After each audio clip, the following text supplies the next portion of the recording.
હું હિમાલયમાં કથા કરતો તો ચાલો મારી અનુભવની તમને વાત કહું. ગંગોત્રીમાં કથા હતી. 1990ની કથાની વાત કરું છું. એ પછી હમણાં પાછી થઈ એ નહીં, 90માં 10 દિવસની ને ગંગા દશહરાના દિવસોમાં એ કથા થયેલી. 2 સત્રમાં કથા ચાલતી, 4 કલાકના 2 સત્ર. એમાં અમે અમારા એક સંગીત વાળાને સિતાર વાળાને પરણાવી દીધો હતો. ત્યાં એના લગ્ન કરી લીધા હતા. એની ગ્રહસ્થની ગંગોત્રી, ગ્રહસ્થાશ્રમની ગંગોત્રી છે. તો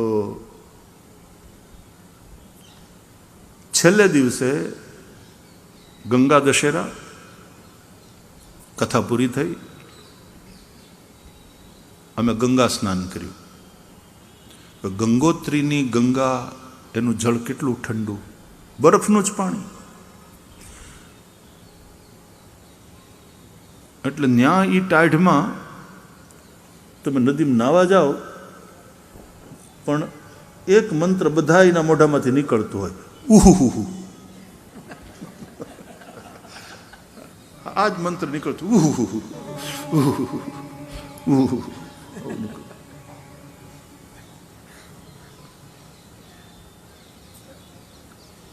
તે માંડ હિંમત કરીને 2-3 ડૂબકી મારી અને પછી જેવા બહાર નીકળવા જઈએ તો અમારે ત્યાં માળીઓ ઘણી બધી આવેલી એ સમયે. એટલે એ બધી માતાઓ આવીને કહે કે તમે હવે અમને ગંગા સ્નાન કરાવો. એટલે લોટો ત્યાં કંઈ પાત્ર હતું આવડું કેવું કે તમે આ ભરીને અમને અમારી માથે પધરાવો ને એક લોટો. સારું માડી, એમાં શું વાંધો. મેં આમ ગંગાજીમાંથી પાણી ભરી અને એ માળીઓને માથે પધરાવું, એને સ્નાન કરાવું, ગંગા જેવીને ગંગાનું સ્નાન કરાવું. હવે ત્યાં સુધી વાંધો નહીં, ભીને કપડે એમને ઊભો તો ઉહુ મંત્ર હાલતા હતા. ઠંડી એવી હતી ને પાછો ઠંડો પવન, ઉહુ મંત્ર ચાલુ. અને પછી એ માળીઓને જેમ હું પાત્ર માથે નાખી નવડાવું ને તો એને એમ થાય કે આપણે રેસિપ્રોકેટ તો કરવું જોઈએ ને. ભાઈ આપણને નવડાવે તો આપણે ભાઈને નવડાવવા પડે. તો એ વળી પાછા બીજો આટલું પાત્ર લઈ નાનકુડી એવી ડોલ ને એ ગંગાજીમાંથી પાણી લઈને પાછો મારી ઉપર, મારે ડબલ ઉહુ. મંત્ર વધારે જોરથી નીકળે. એટલે એમ એ 20-25 માતાઓને મેં માથે જલપાત્રથી નવડાવ્યા, પણ એ બધાએ પાછા મને નવડાવ્યા. તો એક તો 3 ડૂબકી મારેલી અને પછી પાછી 20 ડોલ માથે આવી.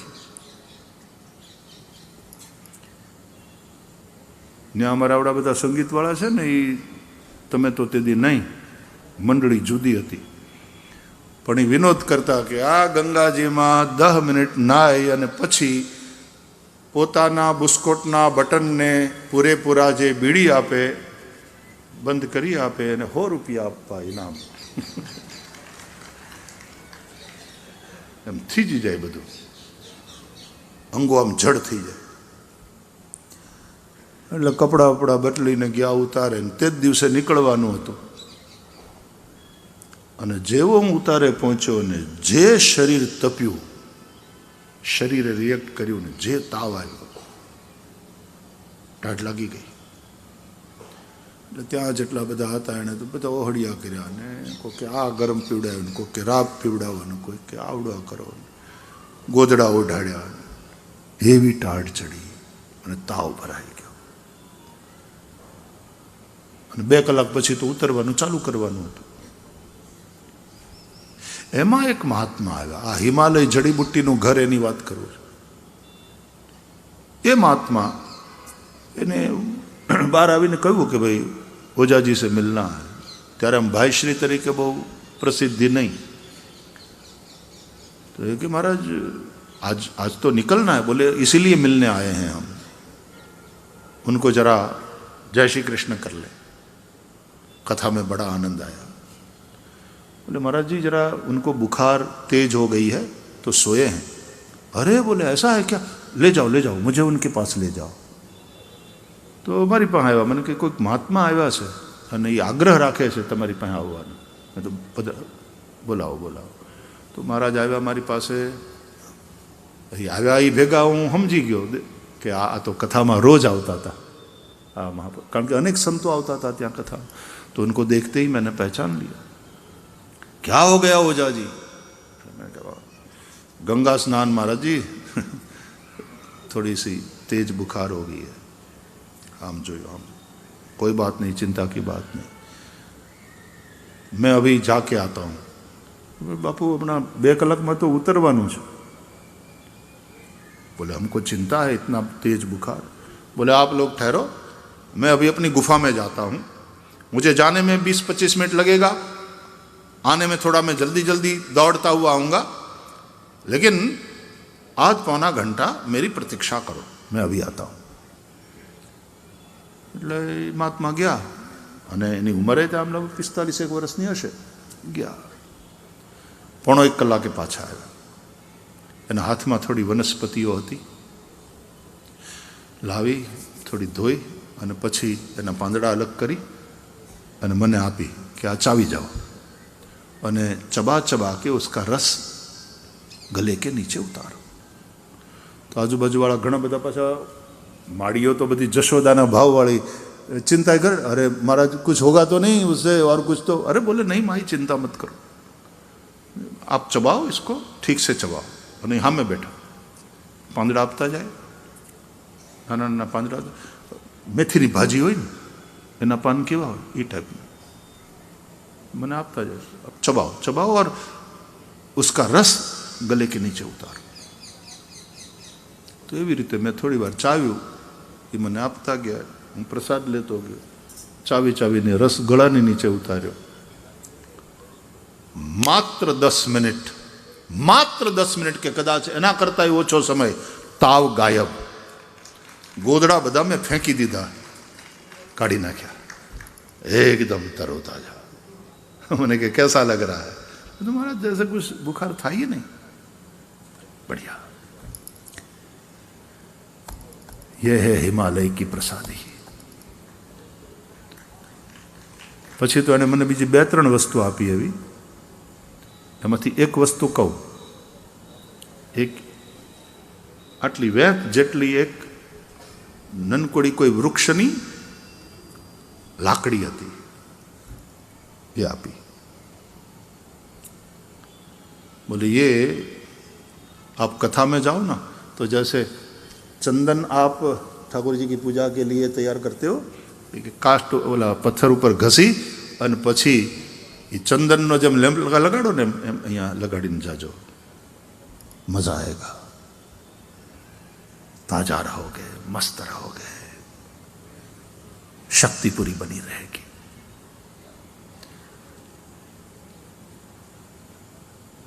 वाह महाराज. बोले नहीं, उसके और उपयोग है. ये लकड़ी जहां रहती है वहां सांप बिच्छू कुछ भी नहीं आ सकता. बोले हम तो बाबा लोग हैं, जंगलों में जंगली आदमी हैं, तब करते हैं, पड़े रहते हैं गुफाओं में, तो ये रखना पड़ता है कि सांप बिच्छू कुछ भी नहीं आएगा. फिर बोले अभी एक बोला कि माचिस ले आओ, तो भाई કોઈની પાસે લાઇટર હોય તો લાવો. અને પછી એમણે એ લાઇટરથી એની નોક હતી અને આમ તે મીણબત્તી જેમ પેટે ને એમ પેટ્યું અને દીવો થયો कि ये हमारा दिया है. कभी कभी गुफाओं में जरूरत पड़ती है रात में, तो बस यही दिया जला लेते हैं, इसकी जोत में अपना काम कर लेते हैं. वाह महाराज अद्भुत. मैंने कहा थोड़ी देर ठहरो. 2-3 मिनट थी तो एवी सुगंध चारे बाजू प्रसरी. मैंने कहा मैंने कि इसी में से आ रही है, यही हमारी धूप बत्ती है, यही हमारा दिया है, यही सांप बिच्छुओं को दूर रखने वाली और यही शक्ति दाता. एक ज लाकड़ू, एक ज जड़ी बूटी અને એના આટલા આટલા તો મેં મારી નજરે જોયા પ્રયોગ. तो हिमालय जड़ी बूटी का घर है. हमारे जंगलों में बहुत सारी वनस्पति, महाभारत कहता है फल और फूलों से भरे हुए वृक्ष इस जगत में मनुष्यों को तृप्त करते हैं। जो वृक्ष लगाते हैं उनके वे वृक्ष परलोक में पुत्र की भांति उन्हें पार उतारते हैं। દીકરો ન હોય, પુત્ર ન હોય, સંતાન ન હોય, જે ભાગ્યમાં હોય તો, પણ દુખી ન થવું. મારે 10 દીકરા છે એમ કરવા કહેવા નહીં, બદલે મારે 50 ઝાડવા છે એમ કહેવામાં વધારે ગૌરવનો અનુભવ. તમારા છોકરા કેટલા એમ પૂછવાને બદલે હવે એમ પૂછીએ તમારા ઝાડવા કેટલા, તમારા આંગણામાં ઝાડવા કેટલા, તમારે છોડવા કેટલા, છોકરા કેટલા એના કરતા છોડવા કેટલા, એવું પૂછો ને. અને ખરેખર છોકરા તો ક્યારેક ભૂંડા લગાડે, પણ આંગણામાં છોડવા હોય ને એનાથી આંગણું એવું રૂડું લાગે, એવું રળિયામણું લાગે. અને છોકરા સેવા કરશે કે નહીં કરે ખબર નહીં, આ છોડવા, આ ઝાડવા એ ખરેખર તારશે, ખરેખર તારશે. મહાભારત કહેતા. અને એટલા માટે પદ્મપુરાણના થોડાક શ્લોકોને ઉદ્ધૃત કરી લઉં. અકારણમ નરો યસ્તુ યુષ્મચ્છેદન ભેદનમ કરિષ્યતિ મહામોહાત તમેષા મનુયાસ્યતિ અલ્પામેવ મતિમ કૃત્વા યો નરો બુદ્ધિમોહિતઃ શ્લેષ્મમૂત્ર પુરીષાણિ યુષ્માસુ પ્રતિમોક્ષતિ તમેવ યાસ્યતિ ક્ષિપ્રમ તત્રૈવ ચ નિવસ્યતિ. अकारणम नरो यस्तु युष्मच्छेदन भेदनम. देखो जो मानव, अभी इसको ध्यान से सुनो, जो भी मनुष्य अकारण वृक्षच्छेदन करेगा, हमारे शास्त्रों में अकारण वृक्षच्छेदन पाप माना गया. जो भी अकारण वृक्षच्छेदन करेगा, अकारण का अर्थ है कोई जेन्युइन कारण न हो.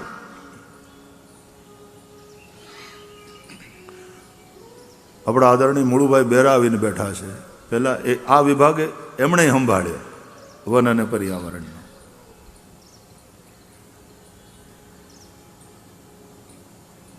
અને અમારે તો સાંદીપનીમાં રાષ્ટ્રપતિ આવ્યા ને ત્યારે મુળુભાઈ હતા, એટલે એમની યાદ કાયમ માટે જોડાયેલી છે ન્યાયથી.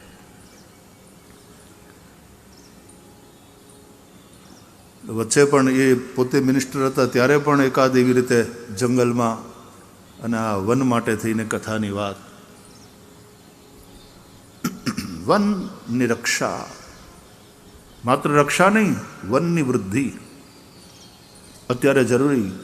ફરીથી કહું, રાષ્ટ્રીય વન નીતિ અનુસાર 33% જમીનમાં વૃક્ષો હોવા જોઈએ, અને પર્વતાળ ક્ષેત્રમાં તો 66%માં વૃક્ષો હોવા જોઈએ. એ આપણી રાષ્ટ્રીય વન નીતિ છે.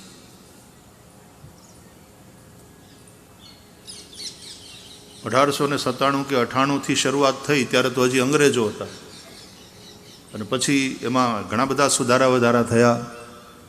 1952માં આઝાદી પછી પણ એનું પુનરીક્ષણ કરવામાં આવ્યું, અને એ રીતે જે ફેરફારો સુધારા વધારા કરવાના હતા એ કર્યા. પણ સરકાર એટલે આપણી સરકાર, સરકાર એટલે આપણે, અને આપણે એટલે સરકાર. કારણ કે for the people, by the people, of the people ગણતંત્ર છે. અને તેથી સમજવું પડશે, જવાબદારી લેવી પણ પડશે. નહીં તો પર કેપિટા ઇન્કમ ભલે વધી જશે, આપણે દુનિયામાં ત્રીજી મોટી અર્થવ્યવસ્થા બનીને ભલે ઉભરીશું, પણ વૃક્ષોની બાબતમાં દરિદ્ર રહીશું, પર્યાવરણની બાબતમાં આપણે બીમાર રહીશું, તો અંતે રાષ્ટ્રને નુકસાન થશે, પ્રજાને નુકસાન થશે. जीवन ही नहीं है. पहलू सुख ते जाते नर्या. आरोग्य पहला सुख निरोगी काया, ऐसा स्वस्थ जीवन है, सुदृढ़ शरीर है तो सारे भोग तुम्हारे हैं, आनंद करोगे। बाकी ताव આવ્યો ને મોનથાળ ખવડાવો લ્યો, મોઢું કડવું થઈ ગયું, કઈ ભાવતું નથી, ખાવાનું મન થતું નથી. આટલા ભોગો છે પણ ભોગો ભોગવવા માટે થઈને એવું શરીર પણ જોઈએ ને, અને એ માટે થઈ પર્યાવરણ, વાયુની શુદ્ધિ, જળની શુદ્ધિ, કેવું પોલ્યુશન, કેવું. દિલ્હી જેવા બધા મોટા સિટીઝની અંદર પોલ્યુટેડ એરને કારણે 7 થી 8 વર્ષની આયુષ્ય ઓછી થઈ જાય છે માણસની. આ વિશેની જાગૃતિ આપણામાં હોય એ બહુ જરૂરી. ફેફસા સંક્રમિત ન થાય, ધ્યાન રાખજો. કોવિડમાં ફેફસા સંક્રમિત થયા, અને આ જે કંઈ બગડી રહ્યું છે એમાં પક્ષીઓ કે પશુઓ, આ કુદરતના જે સજીવો છે એનો કોઈ વાંક નથી. આપણે ઉલટાને એને તો હેરાન કરીએ છીએ. ચકલિયું વહી ગઈ, બોલો. ચકલિયું હમણાં કંઈક નવી આવી છે સલીલભાઈ, પણ સાઈઝ બદલાઈ ગઈ, નનકુડી થઈ ગઈ. હા કા હે ને, હું તો જોયા કરું. હું એ નવરો બેઠો હોય ને ત્યારે ચકલિયું જોયા કરું, મકોડા જતા હોય તો ત્યાં જોયા કરું. આ ક્યાં જવાના છે આજે, એનો શું કાર્યક્રમ છે, કોને કોને મળવાના. ભોણમાંથી કીડીઓ નીકળતી હોય તો એ હામે મળે ને ટકરાય ને, મકોડા વાતું કરતા હોય ને, મજા આવે જોવાની. ક્યારેક કરોળિયાને ઝાડું કરતો જો, 20 મિનિટ લાગેલી એક કરોળિયાને ઝાડું કરતા. હું બરાબર હાજર હતો, મેં ધ્યાનથી જોયું કે ક્યાં કેવી રીતે પેલા દોરડા બાંધે છે, પોતાના પાયો કેમ નાખે છે એ તો જોઈએ. और एक छोटी सी मकड़ी, और क्या परमात्मा ने उसमें भी ताकत दी.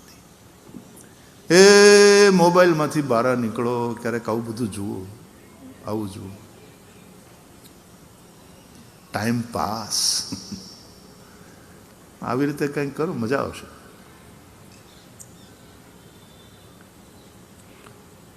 અને મોબાઈલની વાત હોય તો મેં તો એક વિડીયો જોયેલો, કાગડાનો હતો, પોપટનો હતો. આપણે તો ગમે ત્યાં કચરા ફેંકી દઈએ, આપણે માણસની જાત સમજતા જ નથી, એવું ગંદકી કરીએ, ગમે ત્યાં કાગળિયા ફેંકીએ, ગમે ત્યાં ડૂચા ફાડીને ફેંકી દઈએ. અને કાગડા સમજદાર છે, બોલો. એ આમ કચરા ઉપાડીને ડસ્ટબિનમાં નાખે. હા, આખો સ્ક્રીન કર, બહુ સરસ. બોલો, પ્લાસ્ટિકની બોટલ કોક ક્યાંક ફેંકીને વહી ગયું હશે તો આ સમજદાર કાગડો છે ને, જો કચરા ઉપાડીને ડસ્ટબિનમાં નાખે.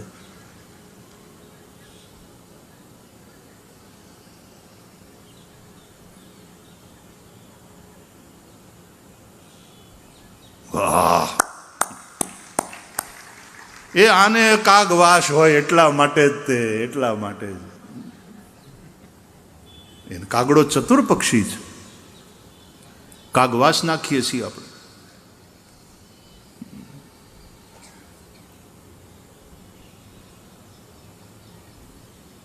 કેવો કામઢો અને સમજદાર છે, જુઓ તો ખરા. સમજાય છે? કાગડા સમજે છે, માણસની ભૂલને કાગડા સુધારે છે. બોલો, આપણે શરમાવવું જોઈએ. કેમ ફેંકાય કચરો જ્યાં ત્યાં, કેમ ગંદકી કરાય? હાથ ઉઠાવો. આપણે તો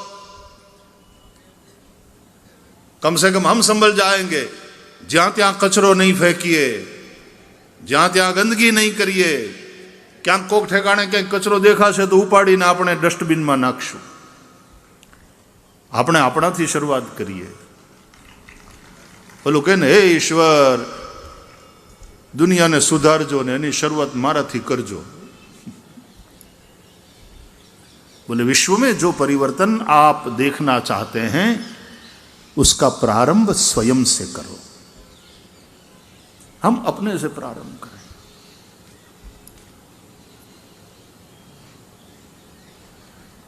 કોઈક જગ્યાએ બહુ સરસ વાક્ય વાંચ્યું હતું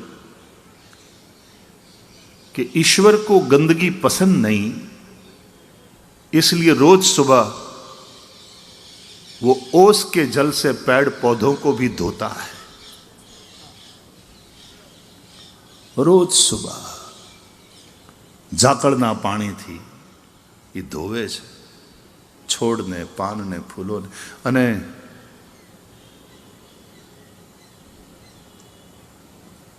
ફૂલોની પાંખડીઓ ઉપર બાજેલા ઝાકળના અથવા તો વર્ષાના ટીપા, નાયેલું ફૂલ અને ઓલા પાંખડીઓ ઉપર બાજેલા ટીપા. સદ્ય સ્નાતા કોઈ બાથરૂમમાંથી બહાર આવી હોય ને અને એના ગાલ ઉપર થોડા થોડા ક્યાંક ટીપા હોય ને ભીના વાળ હોય, એના જેવું ફૂલોનું સૌંદર્ય લાગે. નાયા વગર પૂજામાં ન બેસાય. નાવ નાવ નાવ. ઈશ્વર પણ નબળાવે છે. વરસાદ વરસે, 2-3 દિવસ હરખું ચોમાસું જામ્યું હોય, વરસાદ વરસતો હોય, પછી ઝાડવા નાહી ધોઈને કેવા તરો તાજા થઈ જાય. प्रकृति का दर्शन करो, माता प्रकृति का दर्शन करो, प्रणाम करो, ध्यान से देखो इन कीड़ों को, मंकोड़ों को, पंछियों को देखो. बिलीव मी, रिलेक्स थवा माटे थईने आ बहु सारी प्रवृत्ति छे. स्ट्रेस लेवल ओछું થશે. ટ્રસ્ટ મી, સ્ટ્રેસ લેવલ બહુ ઓછું થઈ જશે. આ બધું જુઓ, ઝાડવાની હારે વાતું કરો. આપણે કાલ નહીં ને પરમ દિવસે, કાલે તો આપણે કૃષ્ણ જન્મ તો કરવો જ છે. આવું બધું થતું હોય ને કૃષ્ણ પ્રગટ ન થાય એવું થોડું બને. અને પાછી કથા ભાગવતની, એટલે આપણે કાલે નંદ ઘેરાનંદ ભયો તો કરવું જ છે. અને પરમ દિવસે ગોવર્ધનની કથા, અને એમાં હું પણ કથાના પહેલા આવી જઈશ અને આપણે વિધિપૂર્વક ઝાડવાઓની પૂજા કરવાની છે. કારણ કે આ વૈદિક ભૂદેવો પણ આવી ગયા છે. તમે રોજ આવીને થોડો સમય કરો છો. આજે બહેનોને પૂજા કરતી જોઈને, એમાં ઝાડવાના દુખણા લેતી જોઈને મને આમ આમ હેર હેર લોહી ચડ્યું. વાહ, આ આપણી ભાવના છે. આપણી ભાવના મરી નથી ગઈ. ખૂબ ભક્તિ છે, ખૂબ ભાવ છે આપણને અંદરથી. અને એમાં કોઈક ઠેકાણે તો બહેનો વૃક્ષને રાખડી બાંધવાનું બને. હો, મારો ભાઈ આંબો, અને એને રાખડી બંધાય, એને નાડાછડી બંધાય, વસ્ત્ર વેસ્ટર્ન. અને બહેનો વટ સાવિત્રીના દિવસે તો વડલાનું પૂજન કરીને પછી કેવી રીતે ઓલો સૂતરનો દડો લઈ અને પરિક્રમા કરતી હોય. આ આપણી સંસ્કૃતિ છે. આ બધું ભૂલાતું જાય છે, એ તકલીફ છે. આપણે નવા યુગની સાથે ડગ માંડવાના છે, પણ આપણી જે પુરાતન પરંપરાઓ અને એ પરંપરાઓની પાછળ જે સંદેશ છે એને બરાબર યાદ રાખીને ભારતને આપણે વિશ્વગુરુ બનાવવા તરફ લઈ જવાનું છે. भारत विश्व को बहुत कुछ दे सकता है. विश्व से लेने लायक भी बहुत चीजें हैं. हम लेंगे, हम सीखेंगे, लेकिन भारत विश्व को बहुत कुछ सिखा भी सकता है. भारत के पास विश्व को देने के लिए बहुत सारी चीजें हैं. મને યાદ છે, નાનપણ ગામડામાં જન્મ્યો, ગામડામાં મોટો થયો, ગામડામાં જીવ્યો, દેશી નળિયાવાળા ખોરડામાં રહ્યા. એટલે મને યાદ છે, નદીએ નાવા જતા અને આરાવારા આવે ને ત્યારે નદીએ નાય, ભીને લુગડે લોટા ને આન તેન જે કંઈ પાત્ર હોય એ લઈ અને પછી પાણી ભરી ભરી અને કિનારે ઉભેલા ઝાડવાને પાણી પાવાનું. આ આપણી પદ્ધતિ હતી. પીપળાને પાણી, વડલાને પાણી, બોરડીને પાણી, અરે બાવળને પાણી, ધ્રોખડને પાણી, આ બધાને પાણી પાવાનું અને પુણ્ય કમાવાનું. આ પરંપરાઓ આપણા વડીલોએ આપણને આપી હતી. હમ કહાં નિકલ ગए, ये कहां आ गए हम, ये कहां निकल आए. अपने देश को कहां छोड़ के आए, अपने मुल्क को कहां छोड़ के आए।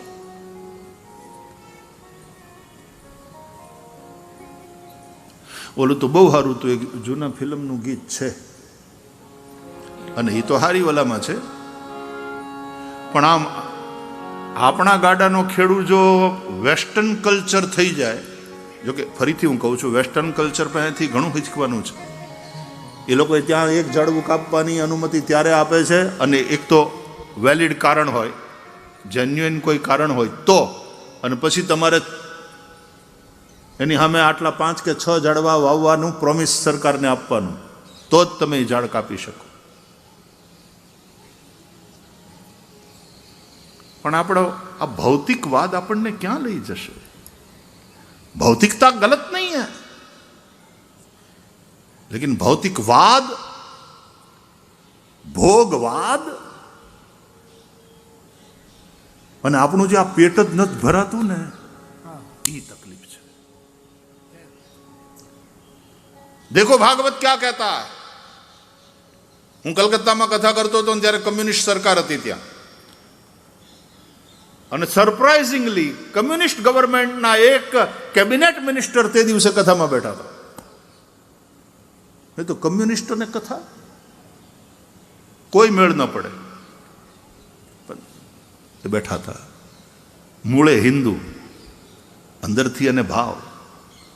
એટલે પછી મેં આ શ્લોક ઉદ્ધૃત કર્યો ભાગવતનો, અને શ્લોક એમ કહે છે, તમે સમજદાર વર્ગના લોકો અહીંયા બેઠા છો ને આ ગુજરાતની રાજધાની છે, એટલે રાજધાનીમાં જે કહેવાય એ બહુ મોટી આશા અને અપેક્ષાથી કહેતો નથી, વાવું છું. ઉગશે જ. ભાગવતનો શ્લોક કહે છે, યાવત ભ્રિયેત જઠરમ તાવત સ્વત્વમ હિ દેહિનામ अधिकम योभिमन्येत सस्तेनो दंड मरहति. कहते हैं व्यास भगवान श्रीमद् भागवत में कि जितने से प्राणी का पेट भर जाए उतने पर ही प्राणी का अधिकार है. उससे अधिक जो उसके पास है वो उसके पास है, वो उसका नहीं है. मेरी आवश्यकता से अधिक जो मेरे पास है उसको यदि मैं मेरा समझ लूं, बोले अधिकम योभिमन्येत,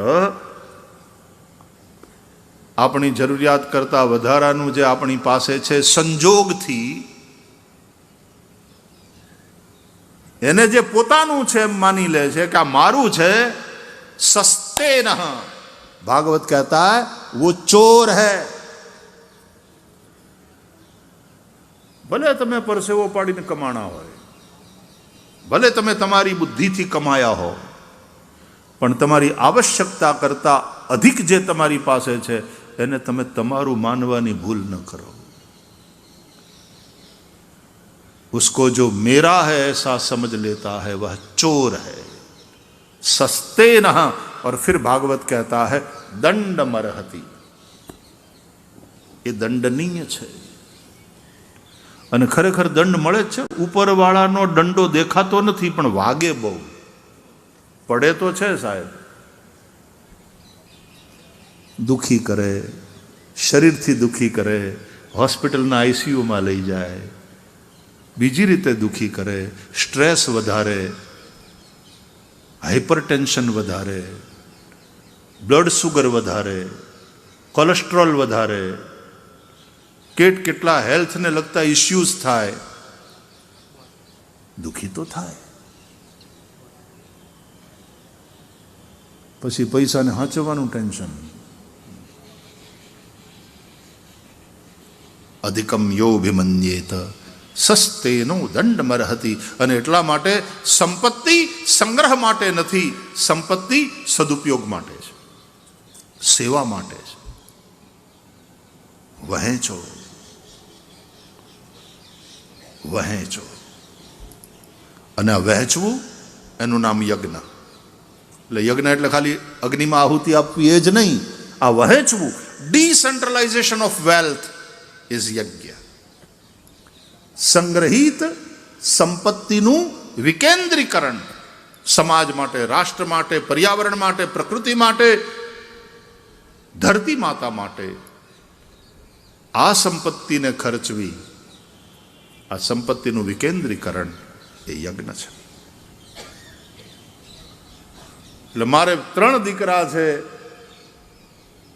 એવું કહેવામાં ક્યારેક ગૌરવ ના પણ હોય, કારણ કે દીકરા એવા પાક્યા હોય, પણ એને બદલે મારે 20 ઝાડવા છે આ કહેવામાં જે સંતોષ થશે અને એમાં જે ગૌરવ કે મેં મારી જિંદગીમાં આટલા ઝાડ વાવ્યા, આટલા ઝાડવાને ઉજેરીને મોટા કર્યા. ઉજેરીને મોટા કરનારા સંતાન ક્યારેક તમારી સેવા કરે કે ન કરે, પણ ઉજેરીને મોટા કરેલા ઝાડવા તમારી સેવા કરશે, પ્રાણી માત્રની સેવા કરશે, પંખીઓની સેવા કરશે, વટે માર્ગોની સેવા કરશે. એટલે અકારણ વૃક્ષચ્છેદન પાપ છે. ઔષધિ માટે થઈને તો એ વૈદ્યજી અમે જ્યારે ફરવા જતા અને જે જડીબુટ્ટી જોતી હોય એ મળી જાય એટલે એ રાજી થઈ જાય અને પછી પંચાંગ કાઢે. કારણ કે દરેક નક્ષત્રના અનુસાર વનસ્પતિ હોય છે. તે નક્ષત્ર હોય ત્યારે તે વનસ્પતિની વિશેષ શક્તિ પ્રગટ થાય. એટલે એ જડીબુટ્ટીને પાછા આમંત્રણ આપે અને આમંત્રણ આપીને એમ કહે કે અમે તમને આ દિવસે આ સમયે લેવા આવશું, માનવજાતના કલ્યાણ માટે આપ પધારો. અને તે દિવસે વૈદ્યજી ત્યાં જઈ પહેલાં એ વૃક્ષની, વનસ્પતિની કે જે જડીબુટ્ટી હોય પહેલાં એની પૂજા કરે અને પૂજા કર્યા પછી એની ક્ષમા પહેલાં માગી લે કે માનવજાતના કલ્યાણ માટે અમે તમને લઈ જઈએ છીએ, અમે તમને ઉખેડીએ છીએ અથવા તો અમે તમને કાપીએ છીએ, અમને ક્ષમા કરજો. ये संवेदना वृक्षों के, वनस्पति के प्रति, ये संवेदना पहाड़ों के प्रति, ये वाला भाव नदियों के प्रति, ये वाला भाव माँ पृथ्वी के प्रति और ये प्रेम माँ प्रकृति के लिए, ये हिंदुस्तान है, ये ऋषि संस्कृति है. और उसको भूल करके यदि भोगवाद की ओर हम निकल गए, बहुत बड़ा नुकसान हुआ है, होगा, यदि अभी भी हम नहीं संभलेंगे. अतः फिर से वेदों की वाणी को याद करने का समय है. फिर से पीछे मुड़कर अपने रूट्स की ओर जाने की आवश्यकता है, अपने मूल की ओर देखने की जरूरत है. क्या कह रहे हैं ये शास्त्र, ये संदेश याद करना अत्यंत आवश्यक है इस समय में. अकारणम नरो यस्तु युष्मच्छेदन भेदनम, अकारण वृक्षच्छेदन पाप है.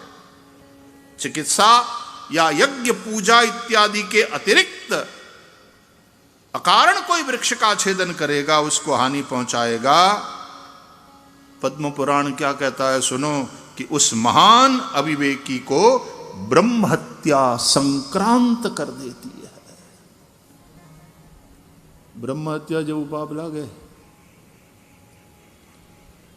ભગવાનની પૂજા માટે ફૂલ તોડતા પહેલા તે છોડવાને પગે લાગવું મારા બાપ, અને ભગવાનની પૂજા માટે તુલસી પત્ર તોડતા પહેલા તુલસીને પગે લાગીને ક્ષમા માગીને પછી તોડવાના. आटली संवेदना माता प्रकृति के प्रति हमारे शास्त्रों ने सिखाई है, हमारे धर्म ने सिखाई है, हमारे ऋषियों ने हमें ये संस्कार, ये संदेश दिया.